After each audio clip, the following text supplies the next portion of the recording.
दिवाळी येणार अंगण सजणार घरोघरी, तुमच्या घरी अन आमच्या घरी। नमस्कार प्रेक्षको, दिवाळीच्या या मंगलदायी शुभ मुहूर्तावर दिवाळीच्या तुम्हा सर्वांना लक्ष लक्ष हार्दिक शुभेच्छा।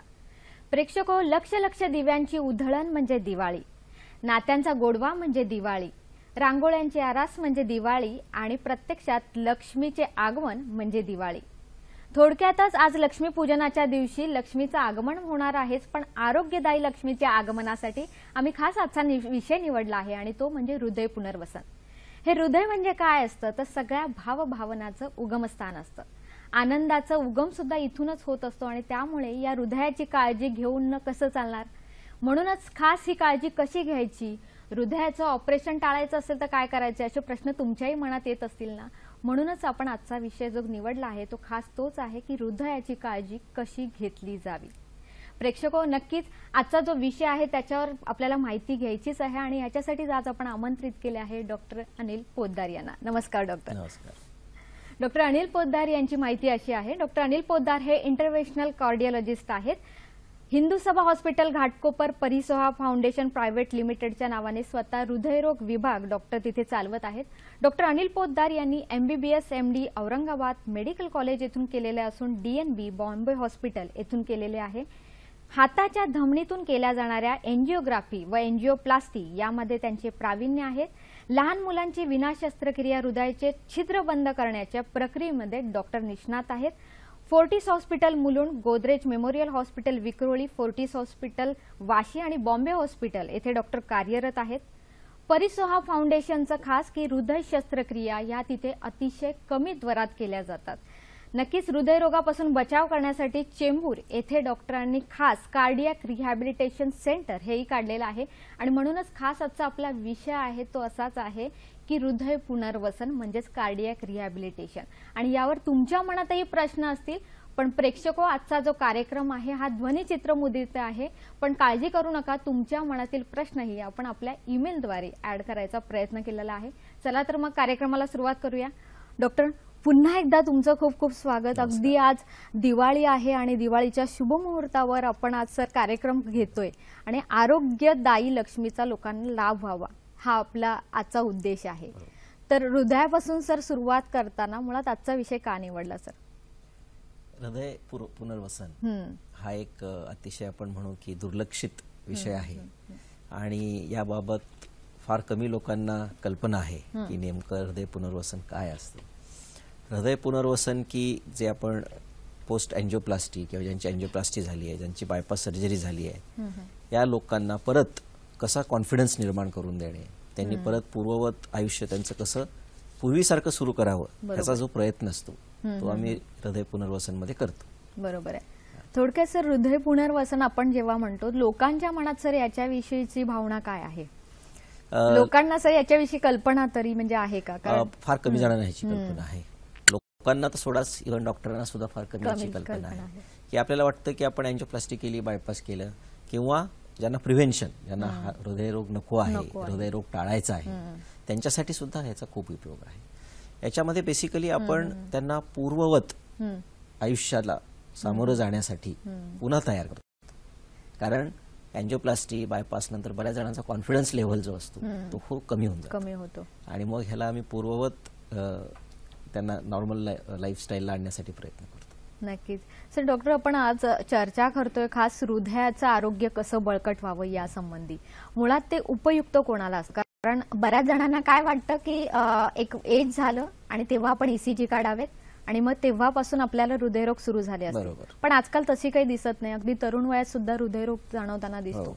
तर मुळात आजचा आपला जो विषय आहे की तरुणांपासून अगदी सगळ्यांसाठी हृदयरोग म्हणजे आपलं पुनर्वसन हे कोणासाठी उपयुक्त आहे?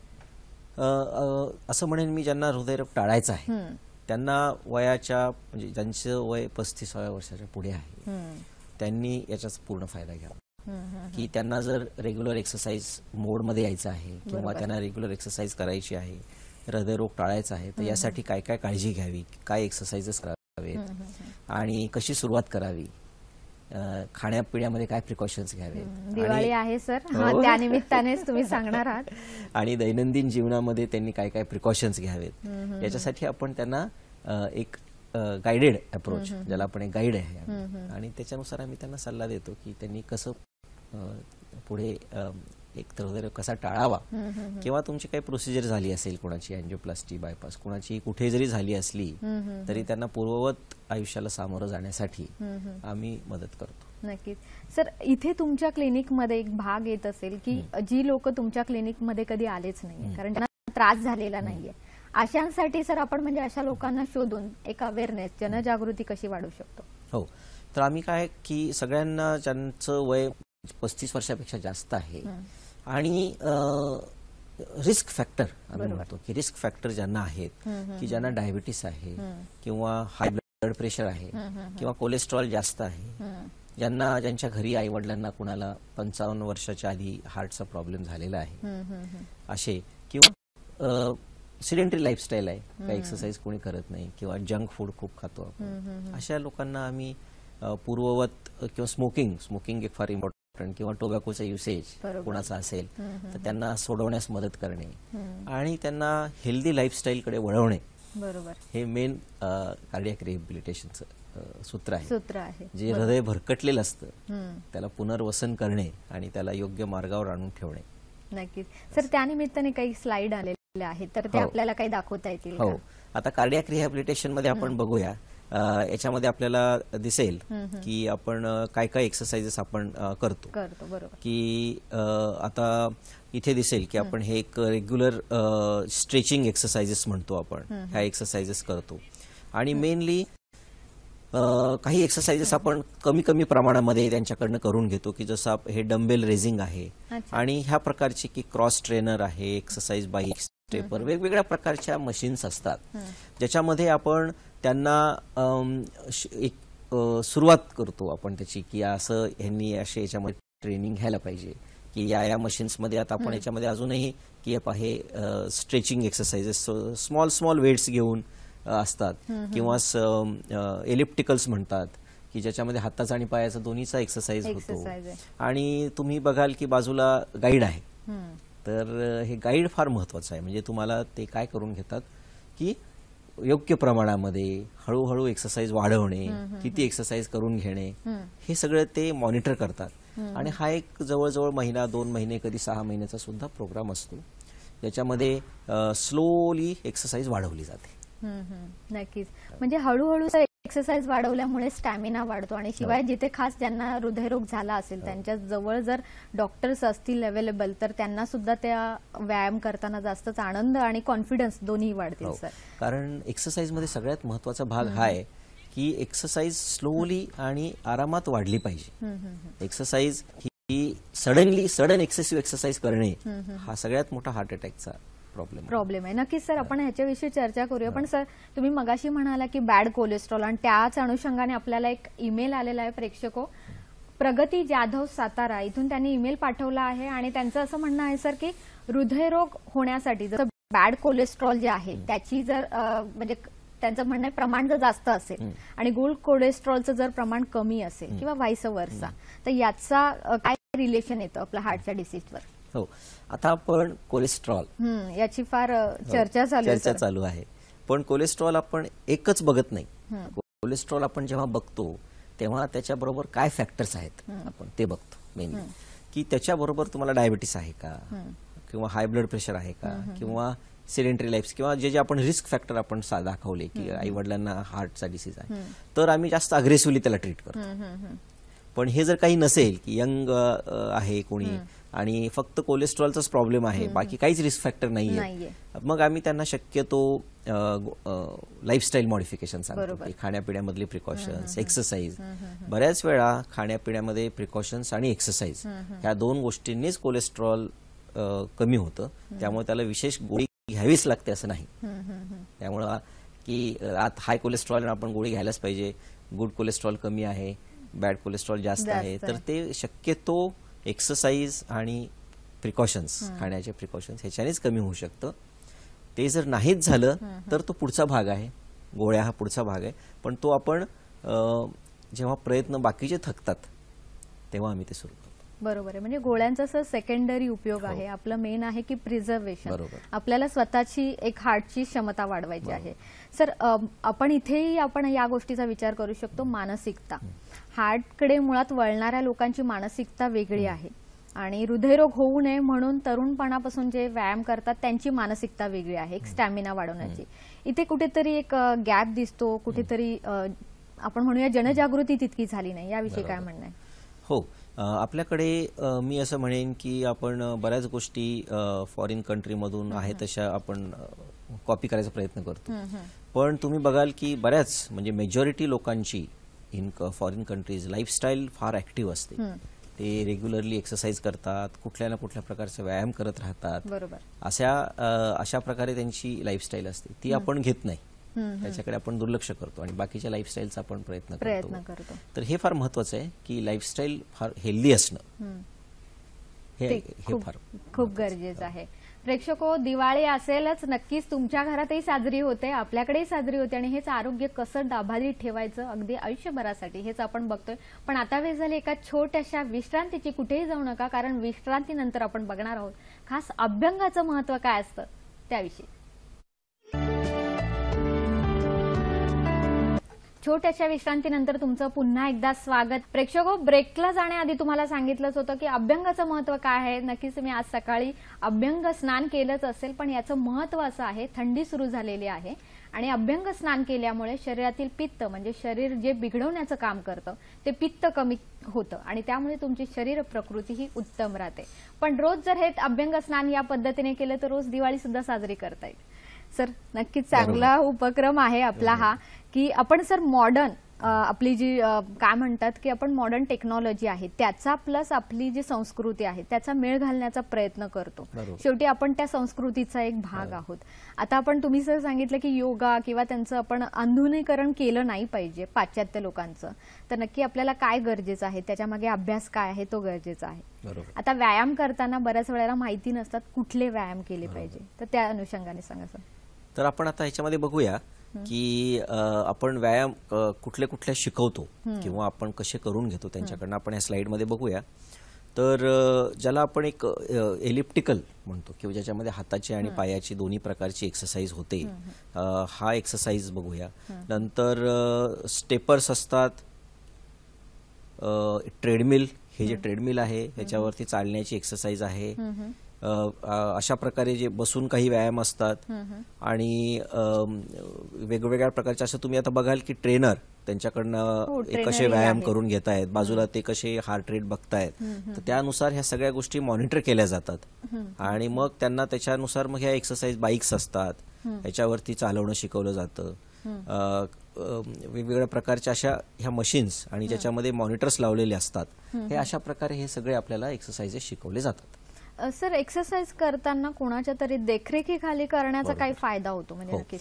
आता रिहॅबिलिटेशन ज्याला आपण म्हणतो की कशी असते सुरुवात, अँजिओप्लास्टी किंवा बायपास याच्यानंतर जेव्हा आपण एक्सरसाइज पुन्हा करायला लागतो तेव्हा प्रत्येकाला भीती असते की आपल्याला काय होईल किंवा आपल्याला प्रॉब्लेम येईल का किंवा अशा ह्या भीतीने बरेच जण एक्सरसाइज टाळतात. बऱ्याच वेळा मला मग कोणी पेशंट्स येऊन म्हणतात आम्ही अरे महिना झाला की घराबाहेर निघालोच नाही अजून बाहेर. तर ह्या गोष्टी टाळायला पाहिजेत. आपण महिनाभरात त्यांनी इतकं ऍक्टिव्ह व्हायला पाहिजे की त्यांनी रेग्युलर एक्सरसाइजेसच्या ऍटलिस्ट 1/4 एक्सरसाइज लेव्हलला आलं पाहिजे.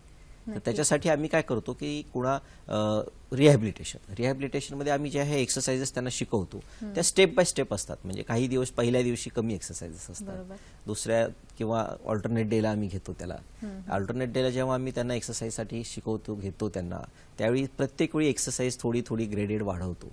त्यांचा हार्ट रेट बघतो, त्यांचं ब्लड प्रेशर बघतो आणि मग अशानुसार त्यांचा कॉन्फिडन्स बिल्डअप असा होतो की महिनाभरामध्ये ते जवळजवळ पूर्ववत कार्यरत होतात आणि देखरेखीखाली कुणाची असल्यामुळे त्यांना भीती नाही राहत की आपल्याला काही इश्यू होईल किंवा काही असलं तरी त्यांना वाटतं की आहे बाजूला कोणी आपल्याला बघायला आहे. आणि मॉनिटर केलं जातं, हार्ट रेट मॉनिटर केला जातो. देखरेखीखालीचे आमचे ट्रेंड एकदम ज्याला आपण अक्रेडिटेड हे असतात फिजिओथेरपिस्ट ते असतात, ते देखरेख करतात आणि ते त्यांच्यावर नजर ठेवतात, त्यांच्या पूर्ण पॅरामीटर्सवर ते बघत राहतात.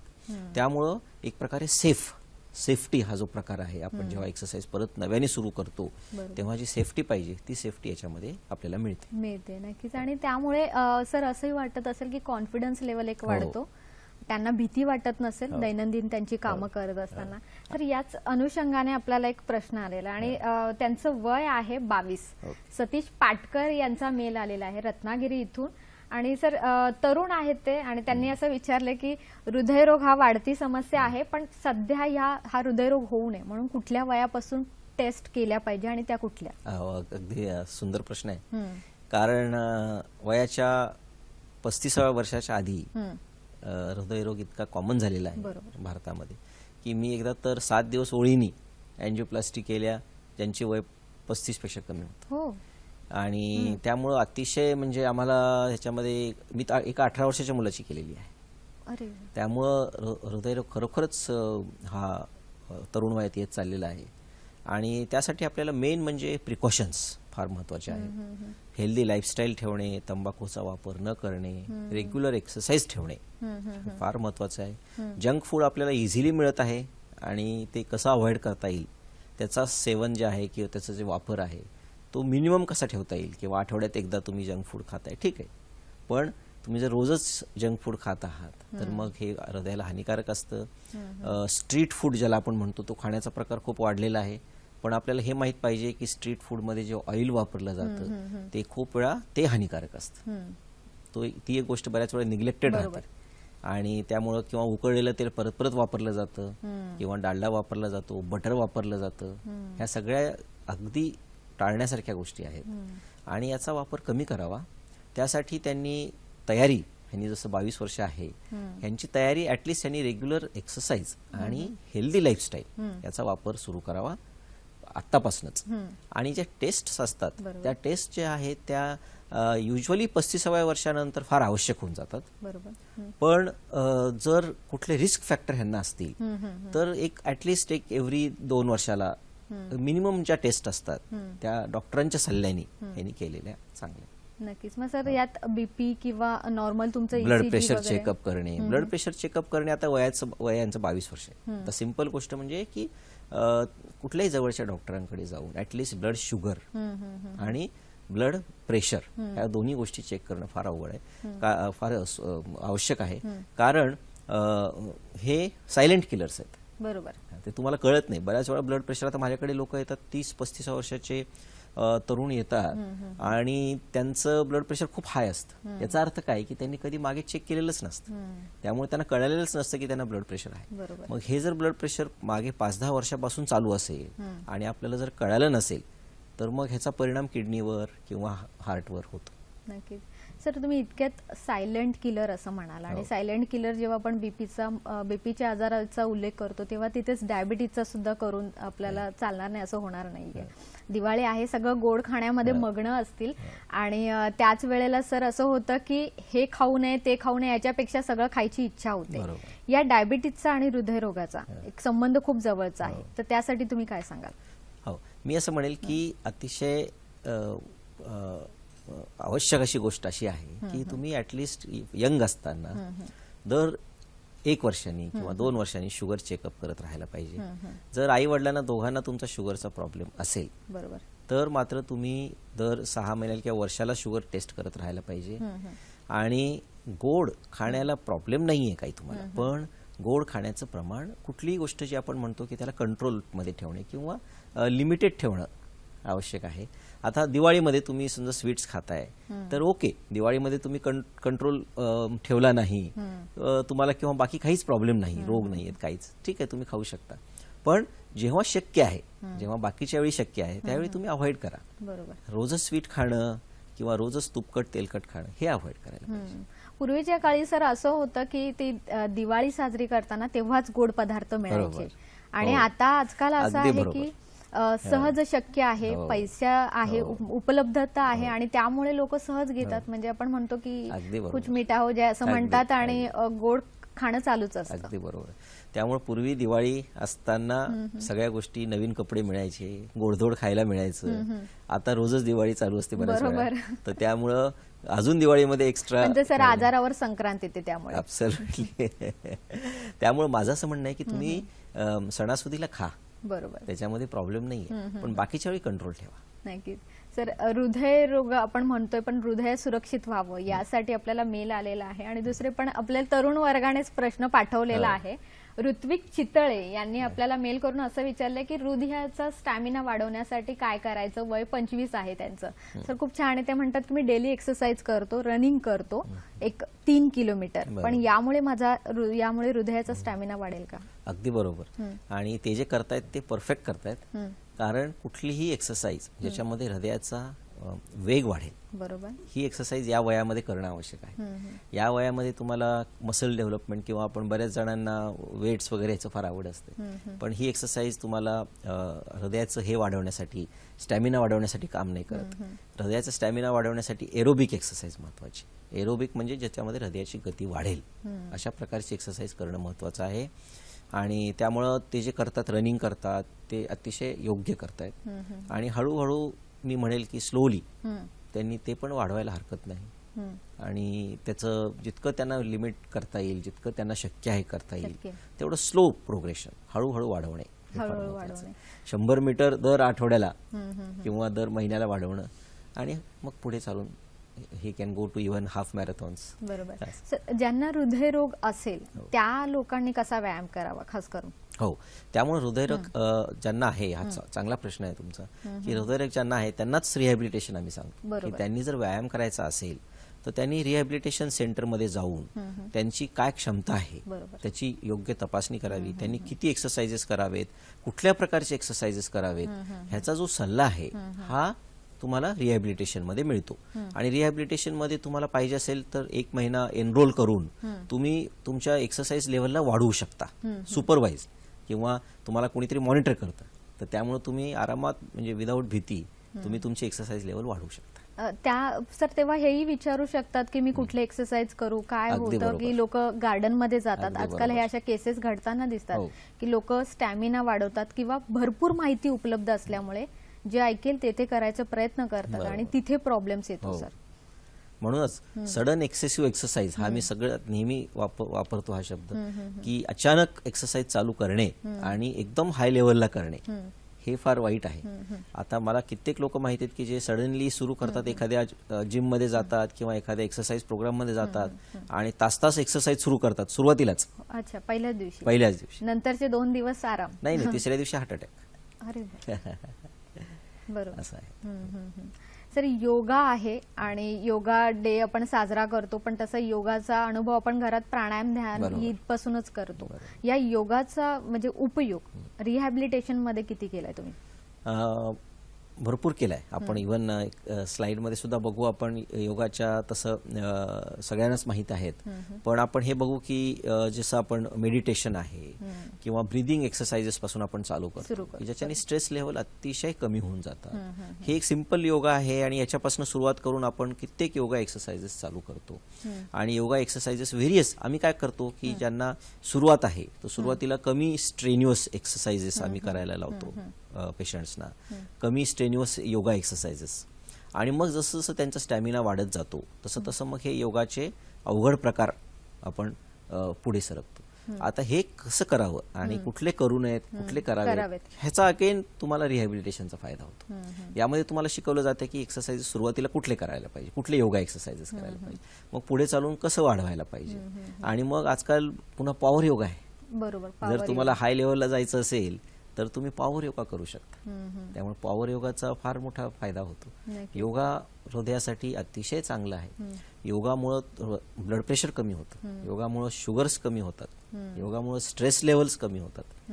आणि त्यामुळे योगा हे हृदयासाठी अतिशय पॉवरफुल, मी म्हणेल की एक प्रकारे मेडिसिन आहे. आणि जे आपल्याला माहित नव्हतं आज ते म्हणजे माहिती झालंय आणि लोक त्याचा सर अवलंब करतात. निदान आता जगाला कळाल्यामुळे तरी लोक त्या गोष्टीला मानतायत.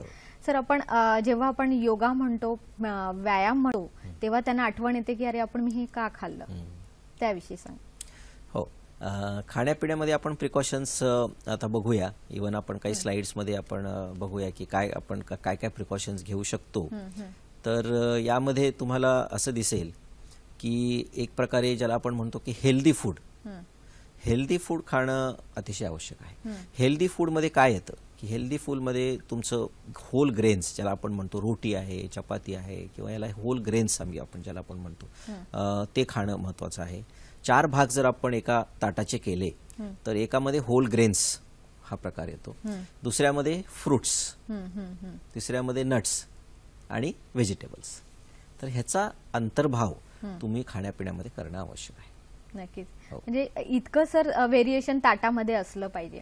नुसतं दिवाळीच्या फराळातच नाही तर रोजच्या जेवणातही आपल्याला इतकं व्हेरिएशनची गरज असते आणि इतकं जेव्हा वैविध्य येतं तेव्हा ते आरोग्याच्या बाबतीत नक्कीच तुम्हाला फळदायी ठरेल, यात मात्र शंका नाही. प्रेक्षको, ही अशी माहिती अजूनच जाणून घेणार आहोत, पण आता वेळ झाली एका छोट्याशा विश्रांतीची. कुठेही जाऊ नका.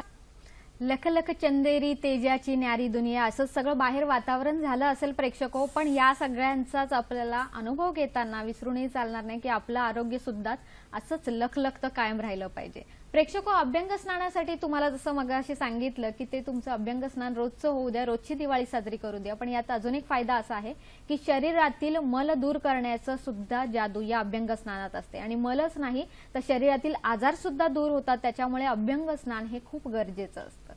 डॉक्टर, आपण अभ्यंग स्नानाविषयी जाणलं. आहार एक असा आहे की ज्याच्यामुळे आपण शरीरात चांगलं आणि वाईट दोन्ही टाकत असतो आणि त्याचाच परिणाम आपल्याला होणारे आजार असतात. तर याचा सर सांगा, याविषयी सांगा. हो, आपण काही आता स्लाइड्स बघूया ज्यामध्ये आपल्याला दिसेल की आपण जो कशाचा वापर, आपण जसं फ्रुट्स बघितले की हिरव्या भाजीपाल्या आहेत, फ्रुट्स आहे, याचा वापर करावा. नट्स म्हणजे सगळ्या प्रकारचे नट्स खाण्यामध्ये काही प्रॉब्लेम नाही, मॉडरेशनमध्ये. ऑलिव्ह ऑइलचा वापर करावा शक्यतो. फिश आहे, जे नॉनव्हेज खातात त्यांनी फिशचा वापर करायला हरकत नाही. फिश हे हार्टसाठी चांगलं असतं. आणि प्रॉपर डाएटमध्ये जे आपण बघतो की फॅट एकदमच स्टॉप करायची गरज नाही, आपण कमी प्रमाणामध्ये फॅट खाऊ शकतो. आणि मग जसं आपण फ्रुट्सला येतो, प्रोटीन्सला येतो, व्हेजिटेबल्सला येतो, याच्यासाठी आपण मग हळूहळू याचं प्रमाण वाढवायला पाहिजे जेवणामध्ये आणि फॅटचं प्रमाण कमी करायला पाहिजे. याच्यामध्ये सर तुम्ही जेव्हा फूड विषय म्हणताय तेव्हा कुठे असं दिसून येतं का की रेड मीट आणि व्हाईट मीट किंवा एक खवले असलेले मासे आणि नसलेले मासे? तर आता याच्यामध्ये रेड मीट शक्यतो आपण अवॉइडच करतो. रेड मीट पूर्णपणे अवॉइड करायला पाहिजे शक्यतो. आणि व्हाईट मीट कमी प्रमाणामध्ये किंवा मॉडरेशनमध्ये जे नॉनव्हेज खातात त्यांच्यासाठी काही प्रॉब्लेम नाही त्याच्यामध्ये. फिशमध्ये शक्यतो आपण ज्याला आपण म्हणतो की झिंगा आहे किंवा ज्याला प्रॉन्स, क्रॅब, ज्याच्यामध्ये कवच असतं, त्यामध्ये कोलेस्ट्रॉलचं प्रमाण जास्त असतं. आणि नॉर्मल फिश जे आपण ह्याच्यामध्ये जेवणाचा अंतर्भाव करतो, त्यामुळे शक्यतो फ्राईड खाण्यामध्ये टाळावं किंवा त्याला आपण कुक केलेलं केव्हाही चांगलं, कारण ऑइलचं प्रमाण टाळण्यासाठी. नक्कीच. सर, लहान मुलांसाठी किंवा आपण म्हणू शकतो की कॉलेजमध्ये जाणारे, स्कूलमध्ये जाणारे खास दिसतात आणि तुमच्या स्क्रीनवर पण मी बघते सर एक बर्गर दिसतायत, कोक दिसतायत आणि याचा फार उपयोग होतो आजकाल की लोक सहज पाण्याच्या ऐवजी कोक किंवा हे कोल्ड ड्रिंक्स वगैरे घेतात. तर याचाही परिणाम होतो का हृदयावर? हो. आता आपण शक्यतो जे फूड अवॉइड करायला पाहिजे की ज्याच्यामध्ये आपण बघतो की हे इतकं बर्गर आहे किंवा हे प्रकारे ज्या पोटॅटो चिप्स आहेत, हे इतक्या प्रमाणामध्ये खाल्ली जातात आणि रेग्युलरली खाल्ली जातात, हे अवॉइड करायला पाहिजे. शक्यतो अवॉइड करायला पाहिजे आणि हेल्दी लाईफस्टाईल ठेवणं आवश्यक आहे. नक्कीच सर. पण असंही आजकाल दिसून येतं की अगदी मुलांचे बर्थडे पार्टीज शाळेमध्ये जाणाऱ्या आणि त्या सुद्धा अशा ठिकाणी होतात आणि मुलांना ही एक प्रकारची आपण वाईट सवय लावून देतो आणि ते कुठेतरी आपल्याला सुधारण्याची गरज आहे की एक म्हणू शकतो आपण की जागरूक नागरिक म्हणून आपण या सगळ्या गोष्टी सुधारल्या पाहिजे. हेल्दी लाईफस्टाईलचा आपण उपयोग करताना सर तुम्ही काय सांगाल, म्हणजे काय असल्या पाहिजेत? हो, हेल्दी लाईफस्टाईलमध्ये महत्वाचं म्हणजे काय खाऊ नये याच्यावरती जास्त कॉन्सन्ट्रेट करायची गरज नाही. आपण हेल्दी खाणं हे आवश्यक आहे. आम्ही नेहमी सांगतो की आपण जे रेग्युलरली तुम्ही घरी जेवता वगैरे त्याच्यामध्ये कमी कमतरता आणायची गरज नाही, त्याच्याने तुम्हाला जास्त विकनेस येईल उलट. पण तुम्ही काय करायला पाहिजे की ज्याला आपण म्हणतो की जे जंक फूड आहे त्याचे शक्यतो त्याचा वापर कमी करावा. बंद करण्याची गरज नाही की पण आठवड्यात एकदा तुम्ही खाताय, वेल अँड गुड, किंवा आठवड्यात एकदा तुम्हाला जे पाहिजे तुम्ही खाताय, तुम्ही वेल अँड गुड.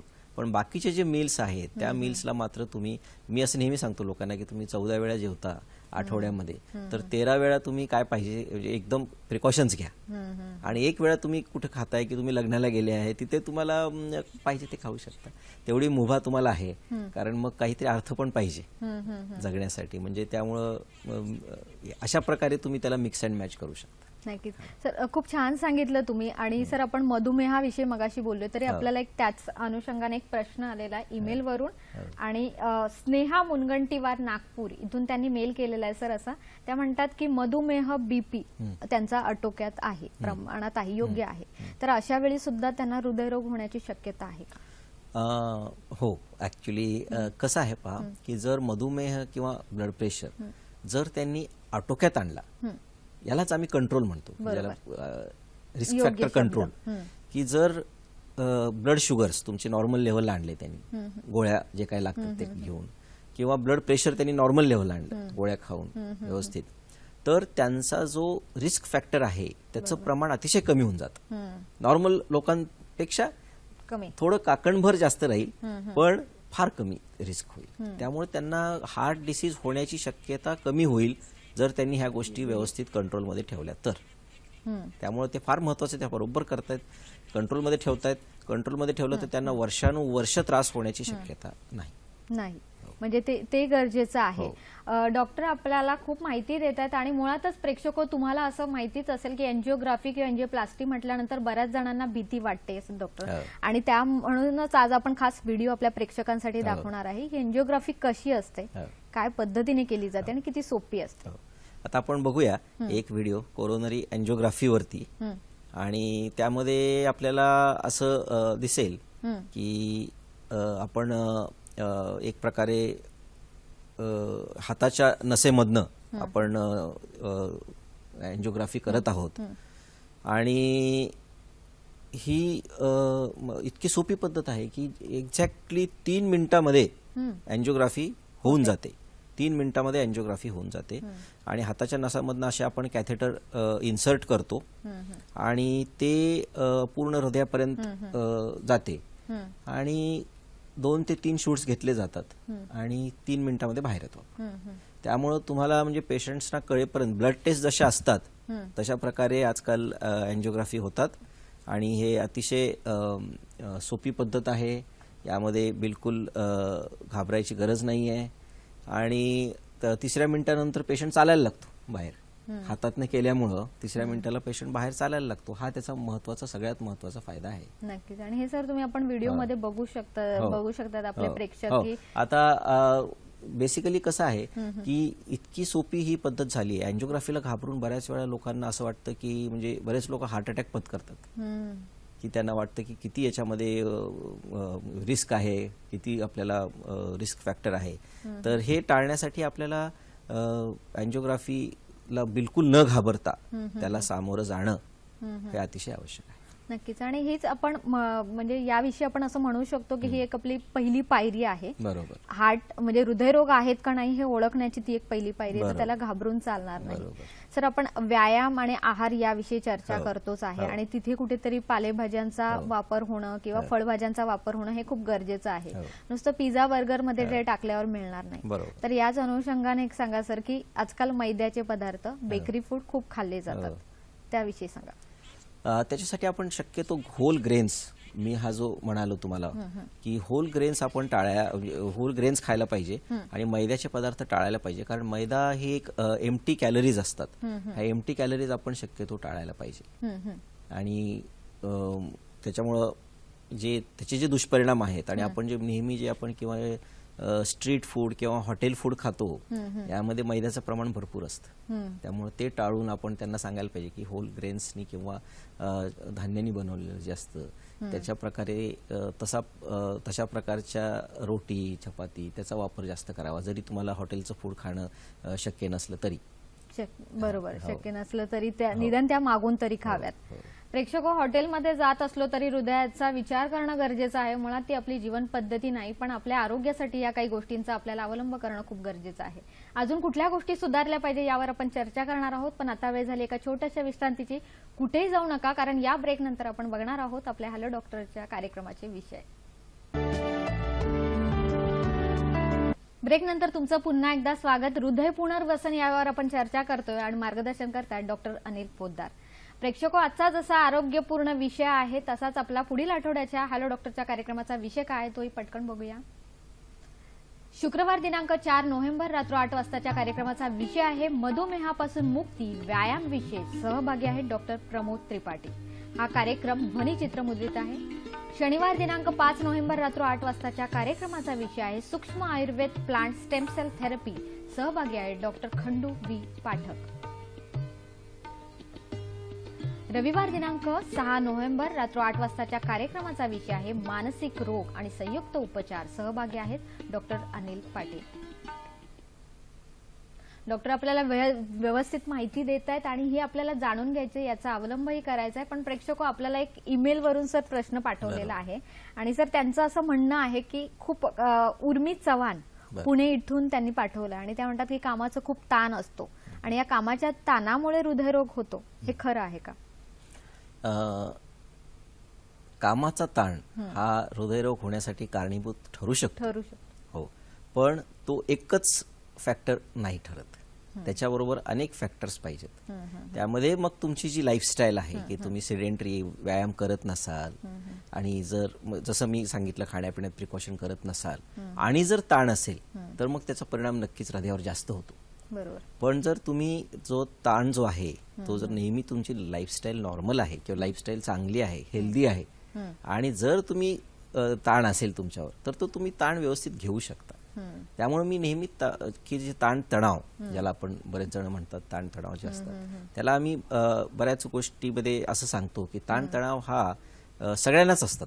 बरोबर. मग ते कसे घ्यावेत, कसे टाळावेत ह्याची एक मेथड असते की तुम्ही त्याला एक प्रकारे शक्यतो इग्नोर करणे किंवा तुम्ही आणखीन कशामध्ये मन लावून घेणे हे एक प्रकार असतात. किंवा तुमची जी लाईफस्टाईल खूप सपोज खूप हे आहे, हेक्टिक आहे, तर तुम्ही तुमच्या ज्या अपॉइंटमेंट्स असतात त्याच्यामध्ये गॅप्स ठेवणं आवश्यक आहे. थोडक्यात सर आपण असं म्हणू शकतो की नियोजन केलं पाहिजे. बरोबर. ताणतणावाचं पण एक नियोजन केलं पाहिजे, तेव्हा तो ताणतणाव कमी होईल. सर, आपण एन्जिओग्राफी विषयी मगाशी व्हिडिओ आपण बघितला, पण एन्जिओप्लास्टी हा एक असाच एक व्हिडिओ आम्हाला बघायचा आहे की तो किती साधा आहे, म्हणजे आपल्या प्रेक्षकांची थोडी भीती दूर होईल. सर, तर आपण आता एक कोरोनरी एन्जिओप्लास्टी याबाबत एक बघूया की ज्यामध्ये आपण ही एक रक्ताची वाहिनी आहे आणि ज्याच्यामध्ये पिवळा आपल्याला ब्लॉक दिसत आहे आणि कधी पायाच्या नसामधनं पूर्वी करायचे, आता आम्ही फक्त हाताच्या नसामधनं हार्टला जातो आणि हे सगळं करतो. त्यामुळे खूप सोपं होऊन जातं लोकांना, कॉम्प्लिकेशन्स कमी होऊन जातात. अशा प्रकारे वायर टाकली जाते त्या ब्लॉकेजमध्ये जे आपल्याला त्या ब्लॅक कलरचे दिसत आहे आणि कॅथेटर हे किंवा बलून ज्याला आम्ही म्हणतो, बलूनवरती कॅथेटरवरती बलून असतो. हा बलून आपण फुगवतो आणि त्याच्यामध्ये स्टेंट नंतर हा स्टेंट टाकला जातो. हा जो स्टेंट आहे ज्याला आपण पेनच्या स्प्रिंग सारखी असते, ती स्प्रिंग तिथंच राहते. बलूनला आपण डिफ्लेट करून बलून काढून घेतो, त्यामुळं स्टेंट तिथेच राहतो. हा जो स्टेंट किंवा ज्याला आपण वेगवेगळ्या प्रकारच्या ज्या स्कॅफोल्ड असतात ह्या पुन्हा पुन्हा त्या ब्लॉकेजला कोलॅप्स होऊ देत नाहीत आणि तो त्याचा एक मेन फायदा असतो. आणि हे ह्याच्यानंतर आपण जसं एक स्वतःचं एक आवरण येऊन जातं. आपल्याला जसं जखम झाल्यानंतर एक स्वतःचं आवरण येतं, तसं ह्याच्यावरती या स्टेंटवरती स्वतःचं आवरण येऊन जातं. नक्कीच. डॉक्टर, आपण या सगळ्यांविषयी सांगितलेच आहे, पण इथे एक परत आपल्याला एक प्रश्न दिसतो की मानसिकतेवर. मुळात एन्जिओग्राफी किंवा एन्जिओप्लास्टी झालेल्या रुग्णावर अशी एक मानसिकता असते की आता मला हृदयरोग झालेला आहे आणि तो थोडासा डाऊन झालेला असतो. याविषयी काय सांगाल? हो, आता बरेच जण मला सांगतात की सपोज कुणाचं, मला एक परवा डॉक्टर म्हणत होते की आमच्या एका मित्राचं बायपास झालं आणि त्यांनी सरळ मग रिटायरमेंट घेतली. त्यांचं सगळं मग सांगितलं की मुलांना सगळं सांगितलं तुम्ही व्यवहार बघा आणि टोटली मग ते रिटायर्ड लाईफ जगायला लागले पूर्णपणे. हे का झालं? कारण यांच्या बाबतीत त्यांना रिहॅबिलिटेशन मिळालं नाही. त्यांना योग्य प्रकारे एक्सरसाइजेस शिकवल्या गेल्या नाही किंवा ते पुन्हा त्यांच्या नॉर्मल लाईफस्टाईलला येण्यासाठी त्यांना मदत केली गेली नाही. त्यामुळे त्यांना असं वाटलं की एन्जिओप्लास्टी झाली, बायपास झालं म्हणजे आपण आता रिटायर व्हायला रिकामे, आपल्याला आपण पुढे काम नाही करू शकणार असं. माझ्या कित्येक माहितीमध्ये कित्येक जण आहेत जे की बायपास किंवा एंजिओप्लास्टी नंतर त्यांचे रेग्युलरली पळतात, 5-5 किलोमीटर 10-10 किलोमीटर पळतात. काही जण माझे पेशंट हाफ मॅरेथॉन पळतात आणि दिवस म्हणजे 12-12 तास काम करतात. त्यांना काहीही प्रॉब्लेम येत नाही. बरोबर. त्यामुळे त्यांना त्या मार्गावर परत आणणे आणि परत त्यांचं जीवन सुरळीत करून देणे हे फार महत्वाचं आहे. त्यांची मानसिकता जी आहे की आपल्याला एक प्रकारे सेटबॅक असतो की ते खचून जातात की आपल्याला काही झालंय, आपल्याला पुन्हा काही होईल किंवा आपल्याला पुन्हा काही हे सगळ्यातनं त्यांना बाहेर काढणे आणि त्यांचा कॉन्फिडन्स त्यांना परत मिळवून देणे. आणि बरेचसे आमचे पेशंट्स त्यांना वाटतं आपल्याला काहीच झालेलं नाहीये पूर्वी, पण ते नॉर्मल लाईफ जगतात. आणि कित्येक माझे पेशंट्स 10-10, 15-15 वर्षानंतर एंजिओप्लास्टी नंतर ते येतात आणि त्यांचं म्हणजे पूर्वीचं नक्कीच गोळ्या व्यवस्थित घेत असतात, लाईफस्टाईल चांगली असते. नक्कीच. डॉक्टर, आपल्याला या सगळ्यांवर चर्चा करायचीच आहे, पण थोडक्यात मला सर असं सांगा की एवढ्या नवीन टेक्नॉलॉजी डेव्हलपमेंट होतात, तसं कार्डिओलॉजीमध्ये काही वेगळ्या अशा काही डेव्हलपमेंट झाल्यात का? भरपूर डेव्हलपमेंट झाल्यात. आता आपण ह्याच्यामध्ये बघू शकतो की काय न्यू टेक्निक्स आलेत कार्डिओलॉजीमध्ये. आता आपण ह्याच्यामध्ये आता जसं आपल्याला वय वाढत चाललंय लोकांचं, त्याच्यामध्ये आपल्याला दिसेल की त्यांच्या काही आर्टरीज असतात त्या कॅल्शियम खूप जमा झालेलं असतं त्याच्यामध्ये. त्याच्यामुळे एक रोटाब्लेटर नावाचं इन्स्ट्रुमेंट असतं ज्याच्यामध्ये डायमंड बर असतो आणि त्याच्यामध्ये आम्ही कॅल्शियम फोडून काढतो पूर्णपणे आतमध्ये जाऊन. आणि एक FFR सगळ्यांना असं माहिती आहे की 60% ब्लॉक आहे, 70% ब्लॉक आहे. तर FFR नावाची एक मशीन आहे ज्याच्यामध्ये एक्झॅक्ट किती टक्के ब्लॉक आहे हे आपल्याला कळतं. हे आयव्हस नावाची नवीन तंत्र आलेले आहे ज्यामध्ये तुम्हाला हार्टच्या आर्टरीमध्ये जाऊन धमनीमध्ये जाऊन तुम्हाला त्याचा अल्ट्रासाऊंड घेता येतो आणि बघता येतं की नेमका काय प्रॉब्लेम आहे. याला आपण FFR म्हणतो, जे आपण डिस्कस केलंय. हे जे आपल्याला वायर्स दिसतात ह्याच्याचं हृदयाचं पंपिंग खूप कमी झालेलं आहे. अशा पेशंटसाठी आपण एक प्रकारे पेसमेकर टाकतो आणि त्या पेसमेकरनी त्याचं पंपिंग आपण वाढवलं जातं. आणि आजकाल हृदयाच्या झडपा ज्या पूर्वी बायपासनीच किंवा आपण बदलायचो, आता आपण विदाऊट बायपास सुद्धा हृदयाच्या झडपा बदलू शकतो. म्हणजे एवढं सर टेक्नॉलॉजी वाढलेली आहे, लोकांनी घाबरून जाण्याचं काही कारण नाहीये. नक्कीच प्रेक्षको, आपण ही चर्चा अशीच चालू ठेवणार आहेत, पण डॉक्टरांनी खास आरोग्य सल्ला तुमच्यासाठी आणलेला आहे. तो आरोग्य सल्ला आहे खास तुमच्यासाठी, हृदयासाठी. दारू, सिगारेट सारख्या व्यसनांपासून दूर राहावे, कारण यामुळे हृदयरोग होण्याचा धोका दुपटीने वाढतो. जेवणामध्ये सकस पौष्टिक पालेभाज्या, फळभाज्यांचा उपयोग करावा. शक्यतो मैद्याचे, बेकरीचे पदार्थ टाळावेत. उच्च रक्तदाब किंवा मधुमेहासारखा आजार झाल्यास आटोक्यात ठेवण्याचा प्रयत्न करावा. योगासने, प्राणायाम, ध्यानधारणा करून ताणतणाव कमी करावेत. नक्कीच आजचा जो कार्यक्रम आहे, या कार्यक्रमाचा काही भाग राहिला असल्यास तर तुम्ही तो पुन्हा बघू शकतात. पुन्हा प्रेक्षेपण आहे मंगळवार दिनांक 15 नोव्हेंबर सकाळी 9 वाजता. आमचा कार्यक्रम तुम्हाला कसा वाटला हा अभिप्राय आम्हाला हवा आहे. याशिवाय ज्या डॉक्टरांना आमच्या कार्यक्रमात सहभागी व्हायचं असेल त्यांच्यासाठी हा खास पत्ता: निर्माती हॅलो डॉक्टर, दूरदर्शन केंद्र, पांडुरंग बुतकर मार्ग, Worli, Mumbai 400030. Hello doctor DDK Mumbai @gmail.com इथे तुम्ही आम्हाला मेल करू शकतात. याशिवाय facebook.com/ddsahyadri.in इथे तुम्ही आम्हाला फॉलो करू शकतात. youtube.com/user/ddsahyadri इथे तुम्ही आमचे सर्व कार्यक्रम बघू शकतात. प्रेक्षको, आपल्याला डॉक्टर माहिती देतातच आहे सर, तरी तुम्हाला एक प्रश्न असा विचारायचा आहे की सर, हृदय म्हणजे स्वास्थ्य टिकवण्यासाठीचा मंत्र काय आहे? मी असं म्हणेन की 2 घास कमी खा आणि 2 पावलं जास्त चाला, हे मी नेहमीच सांगत आलेलो आहे. जेवढं शक्य आहे तेवढा हेल्दी लाईफस्टाईल ठेवायचा प्रयत्न करा. कमी खाण्याची गरज नाही, व्यवस्थित खा, हेल्दी खा, हे फार महत्वाचं आहे. आणि कुठलाही हृदयरोग झाला असेल तर घाबरून जाऊ नका. कार्डियाक रिहॅबिलिटेशन आहे, ज्याच्याने तुमचं आयुष्य पुनर्वसन किंवा आयुष्य पूर्ववत होण्यासाठी आम्ही पूर्ण मदत करू. नक्कीच सर, आपल्या रिहॅबिलिटेशन मध्ये तो एक फायदा आहे, पण त्या रिहॅबिलिटेशन मध्ये सगळं दिलं जातं, याविषयी सर सांगा. अगदी रिहॅबिलिटेशन मध्ये सर्व प्रकारची मदत केली जाते. त्यांना पूर्ववत आयुष्याला तयार केलं जातं. सर्व एक्सरसाइजेस दिले जातात, सर्व प्रकारचे एक्सरसाइजेस शिकवले जातात आणि सगळ्या खाण्यापिण्याच्या आणि सगळ्या मेडिटेशनच्या सगळ्या एक्सरसाइजेस किंवा सगळ्या ज्या हेल्दी लाईफस्टाईलच्या टिप्स आहेत ते सगळ्या दिल्या जातात. सगळ्या दिल्या जातात, जेणेकरून आपल्याला व्यक्तीचं आरोग्य हे अबाधित ठेवताना जास्त आपल्याला आनंद होईल. कारण नुसतं आजार नीट करणं नाही तर त्याचं आरोग्य अबाधित ठेवणं हेही आपलं कामच आहे. डॉक्टर आपल्याला माहिती देतात आणि नक्कीच आपल्याला असे प्रश्न येतात जे तुमच्या आणि माझ्याही मनात आहे डॉक्टर, आणि ते प्रश्न मला विचारायचे सर. आम्ही खास रॅपिड फायर मध्ये असं घेतो आणि ते प्रश्नाची उत्तर आम्हाला हवी आहे. तर सर मला असं म्हणायचं की हृदयासाठीचा व्यायाम चालणे की पळणे? चालणे. हृदयासाठीचं म्हणजे तेल की तूप?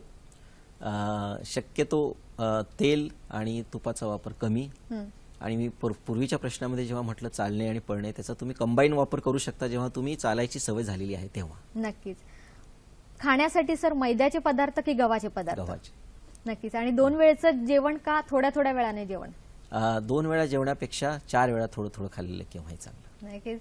या गोष्टींचा आपण अवलंब करणार आहेत. थोडक्यात या गोष्टी आपल्याशी सुधारल्या पाहिजेत. डॉक्टर आपल्याला वेळ जरी कमी असला आणि माहिती जरी जास्त असली तरी आम्हाला अजून तुमच्याकडून माहिती हवी आहे की इथेही एक मानसिकता आपली जमली पाहिजे, म्हणजे की अन्नाबाबत, ज्या अन्नातून आपण हे सगळं घेतो तर त्याविषयी कुठेतरी जनजागृती झाली पाहिजे. याविषयी काय सांगाल तुम्ही? जनजागृती मी असं म्हणेल की तुम्ही आपण जे आतापर्यंतच्या ज्या टिप्स दिल्या त्या सगळ्या टिप्स व्यवस्थित फॉलो करणे, जेवढे शक्य तेवढे करणे ह्या खाण्यापिण्याच्या, किंवा सगळ्यात महत्वाचं, सगळं आपण जण खाण्यापिण्याकडे खूप त्याच्याकडे पूर्ण लक्ष केंद्रित करतो, पण तसं न करता व्यायामाकडे जास्त लक्ष देणं महत्वाचं आहे. 60% जे प्रिव्हेन्शन आहे हार्टचं हे व्यायामाने होतं, व्यायाम केल्याने होतं. 45 मिनिटं तुमचा रेग्युलर व्यायाम ज्याच्यामध्ये तुमच्या हृदयाची गती वाढते, अशा प्रकारे चालणे, पळणे, सायकल किंवा तुमचं कुठलंही स्पोर्ट खेळणे, बॅडमिंटन खेळा किंवा कुठलंही करा, स्विमिंग करा, सायकलिंग करा किंवा जिने चढा, कुठल्याही प्रकारचा व्यायाम करा, पण 45 मिनिटं रोज व्यायाम करणं अतिशय आवश्यक आहे. नक्कीच.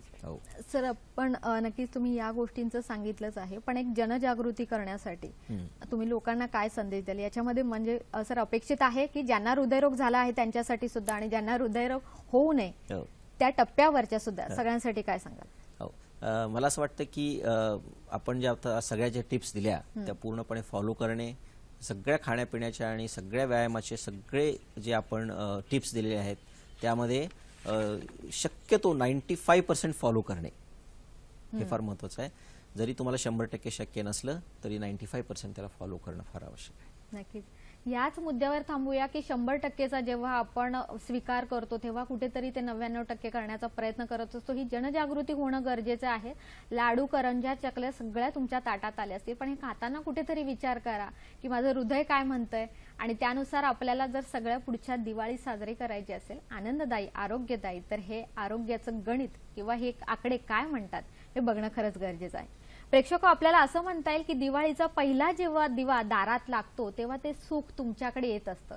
हे सुख तुम्हाला भरभराटीचं, समृद्धीचं मिळत असतं, पण यासोबत ते आरोग्याचं मिळणं खरं खूप गरजेचं आहे. आणि तेव्हाच आपण म्हणू शकतो की आरोग्यम धनसंपदा. नक्कीच डॉक्टर, तुम्ही आज आमच्या प्रोग्राममध्ये आला आणि खास आजच्या या लक्ष्मीपूजनाच्या दिवशी आम्हाला आरोग्यदायी लक्ष्मीचा लाभ करून दिला. त्याबद्दल आमच्या दूरदर्शन वाहिनीतर्फे आणि सह्याद्रीच्या संपूर्ण टीमतर्फे मी आपले आभार मानते. धन्यवाद. धन्यवाद.